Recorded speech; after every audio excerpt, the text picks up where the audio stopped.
বাংলাদেশ থেকে একটা বড় খুনিকে কাকে দিয়ে খুন করিয়েছিলেন, কার কার নামবে? পশ্চিমবঙ্গের রাজনৈতিক মঞ্চের নতুন অধ্যায়ের সূচনা হলো।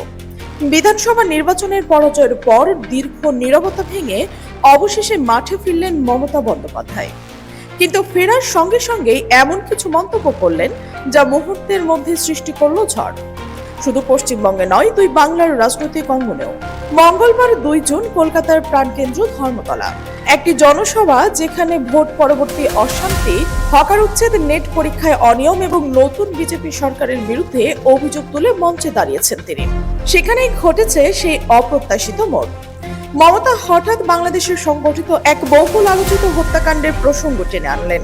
প্রথমে উপস্থিত জনতা স্তব্ধ, কারণ আলোচনা চলছিল মূলত পশ্চিমবঙ্গের সাম্প্রতিক পরিস্থিতি নিয়ে। কিন্তু মঞ্চ থেকে মমতার সেই শব্দ বদলে দেয় পুরো রাজনৈতিক আবহ। তিনি বললেন, ওই হত্যাকাণ্ডের অভিযুক্তরা এক সময় মেঘালয়ের সীমান্ত পেরিয়ে পশ্চিমবঙ্গে প্রবেশ করেছিল এবং সেই সময় রাজ্য পুলিশের স্পেশাল টাস্ক ফোর্স STF তাদের গ্রেফতার করতে সক্ষম হয়। মমতা দাবি করেন এটি ছিল রাজ্য পুলিশের বড় সাফল্য।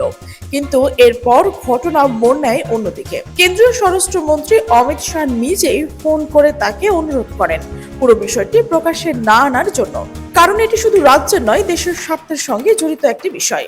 এবং তারপর ঘটে বিস্ফোরক মুহূর্ত। মঞ্চে দাঁড়িয়ে তিনি সরাসরি প্রশ্ন তোলেন অমিত শাহকে, ওই ঘটনার পেছনে কারা, কার নির্দেশে ঘটেছিল। নাম বলেননি, কিন্তু ইঙ্গিত দেন তার কাছে আরো অনেক তথ্য রয়েছে, তথ্য যা এখনো প্রকাশ হয়নি। সবচেয়ে রহস্যজনক অংশ, একটি নির্দিষ্ট নাম তিনি জানেন, তবে দেশের স্বার্থ এবং বাংলাদেশের আবহ বিবেচনা করে প্রকাশ করছেন না। কারণ যদি প্রকাশ করেন, তা বাংলাদেশের রাজনৈতিক অঙ্গনে একটা বিশাল আলোড়ন তৈরি হতে পারে।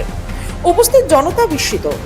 রাজনৈতিক বক্তব্যের মধ্যে হঠাৎ আন্তর্জাতিক একটি হত্যাকাণ্ড এবং কেন্দ্রীয় স্বরাষ্ট্রমন্ত্রীর নাম।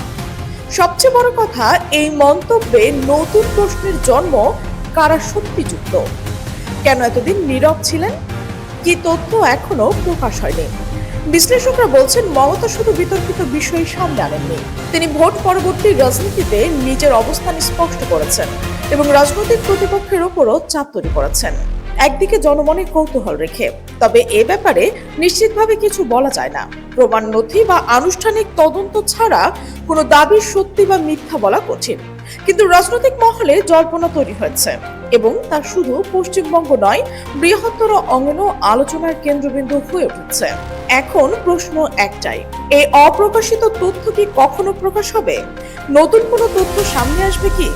কেন্দ্রীয় সরকার বা সংশ্লিষ্ট পক্ষের প্রতিক্রিয়া কেমন হবে?